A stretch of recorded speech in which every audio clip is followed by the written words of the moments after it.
ಕೊಡುವಂಥದ್ದು ಒಂದು ದಿವಸ ಇದು.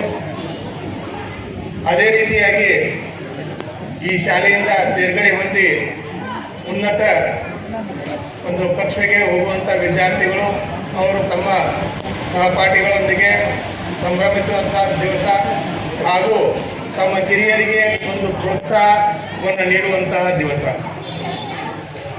ಇಂಥ ಒಂದು ಕಾರ್ಯಕ್ರಮದಲ್ಲಿ ಸಾಕಷ್ಟು ವಿದ್ಯಾರ್ಥಿನಿಯರು ಭಾಳ ಪಾಪ ಅವರಿಗೆ ಭಾಳ ದೊಡ್ಡ ದೊಡ್ಡ ವಿಷಯ ಹೇಳುವಂಥದ್ದು ಒಂದು ಏಜ್ ಅಲ್ಲ, ಏನು ಭಾಳ ಚಿಕ್ಕ ಮಕ್ಕಳು ಇದ್ದಾರೆ.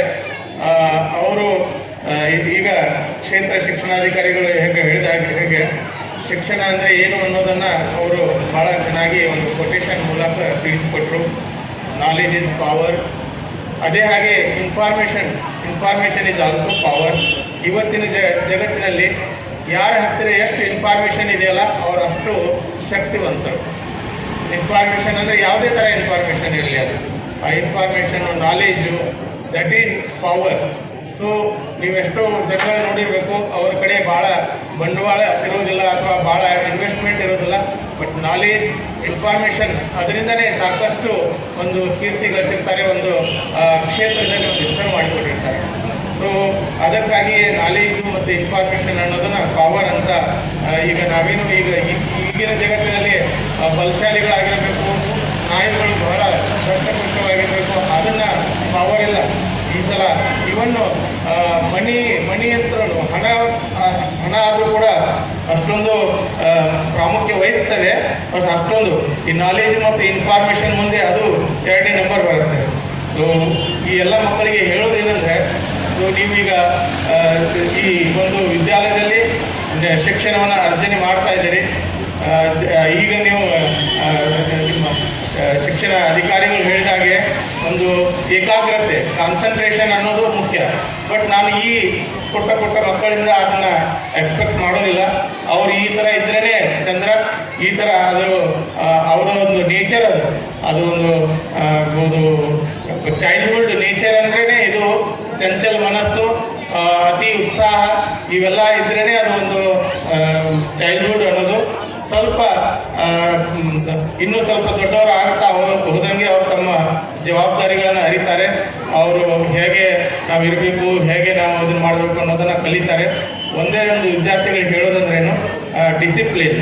ನಾವು ನಡವಳಿಕೆ, ಡಿಸಿಪ್ಲಿನ್ ಅನ್ನೋದು ಜೀವನದಲ್ಲಿ ಬಹಳ ಮುಖ್ಯ. ಡಿಸಿಪ್ಲಿನ್ ಅಂದರೆ ಯಾವ ಥರ ಅಂದರೆ, ಡಿಸಿಪ್ಲಿನ್ನು ಕೇವಲ ಟೀಚರ್ಸ್ ಇದ್ದಾರೆ, ನಮ್ಮ ಪೇರೆಂಟ್ಸ್ ಇದ್ದಾರೆ, ಆವಾಗ ನಾವು ಒಳ್ಳೆ ಥರ ನಡ್ಕೊಳ್ಳೋಣ, ಆಮೇಲೆ ಅವ್ರು ಯಾರೂ ಇಲ್ಲ ಅಂದರೆ ನಾವು ಮನಸ್ಸಿಗೆ ಬೇಕಾದಾಗಿ ನಡ್ಕೊಳ್ಳೋಣ ಅಂತ ಅನ್ನೋದನ್ನು ಅದು ಡಿಸಿಪ್ಲಿನ್ ಅಲ್ಲ.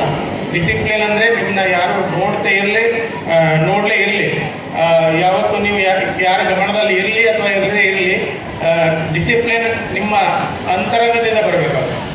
ನಾನು ಇದೇ ಥರ ನಡವಳಿಕೆ ನನ್ನದಾಗಿರಬೇಕು, ನಾನು ಇದೇ ಥರ ಬಿಹೇವಿಯರ್ ಮಾಡಬೇಕು, ನಾನು ಇದನ್ನು ಮಾಡಬೇಕು, ನಾನು ಇದನ್ನು ಮಾಡಬಾರದು ಅನ್ನೋದನ್ನು ಒಂದು ವಿದ್ಯಾರ್ಥಿ ಜೀವನದಲ್ಲಿ ಅದು ಒಂದು ಬಂತು ಅಂದರೆ ಅವರ ಒಂದು ಭವಿಷ್ಯ ಭಾಳ ಚೆನ್ನಾಗಿರುತ್ತೆ.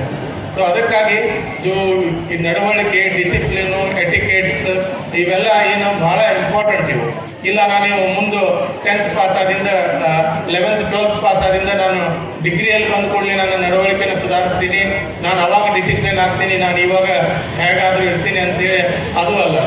ಆಮೇಲೆ ನಾಲೆಜು ಅನ್ನೋದು ಇಲ್ಲ, ನಾನು BSc ಇದು ಡಿಗ್ರಿ ಮಾಡಿದ ಕೂಡಲೇ ಆವಾಗ ನಾನು ನಾಲೆಜನ್ನು ಗೇನ್ ಮಾಡೋಕ್ಕೆ ಶುರು ಮಾಡ್ತೀನಿ, ಈಗ ಹೆಂಗೆ ಇರ್ತದೆ ಹಂಗೆ ಮಾಡ್ತೀನಿ, ಅದು ಅಲ್ಲ. ಸೊ ಈ ಫೌಂಡೇಶನ್, ಯಾವುದೇ ಒಂದು ಬಿಲ್ಡಿಂಗನ್ನು ಕಟ್ಟಬೇಕಾದ್ರೆ ನೀವು ನೋಡಿರಬೇಕು, ಸಣ್ಣ ಮಕ್ಕಳೆಲ್ಲ ಬಿಲ್ಡಿಂಗ್ ಕಟ್ಟಬೇಕಾದ್ರೆ ಮೊದಲು ಏನು ಮಾಡ್ತಾರೆ, ನೆಲ ಅಗಿತಾರೆ.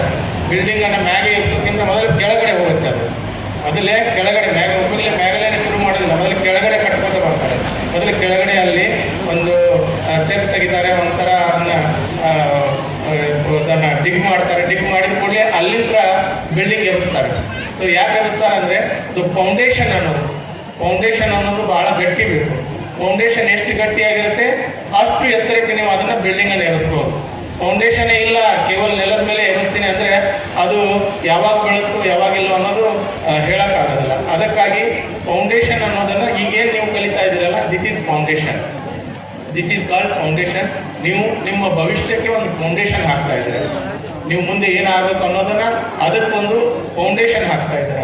ಆ ಫೌಂಡೇಶನ್ನ ನಿಮ್ಮ ಶಿಕ್ಷಕಿಯರು, ಟೀಚರ್ಸು ಅವರೆಲ್ಲರೂ ಭಾಳ ಕಷ್ಟಪಟ್ಟು ಅದನ್ನು ನಿಮಗೆ ಒಂದು ಜ್ಞಾನಾರ್ಜನೆ ರೂಪದಲ್ಲೋ ಅಥವಾ ಒಂದು ನಡವಳಿಕೆ ರೂಪದಲ್ಲೋ ಅಥವಾ ಒಂದು ತಿಳುವಳಿಕೆ ರೂಪದಲ್ಲೋ ನಿಮಗೆ ಅದನ್ನು ಕೊಡ್ತಾ ಇರ್ತಾರೆ ಡೈಲಿ.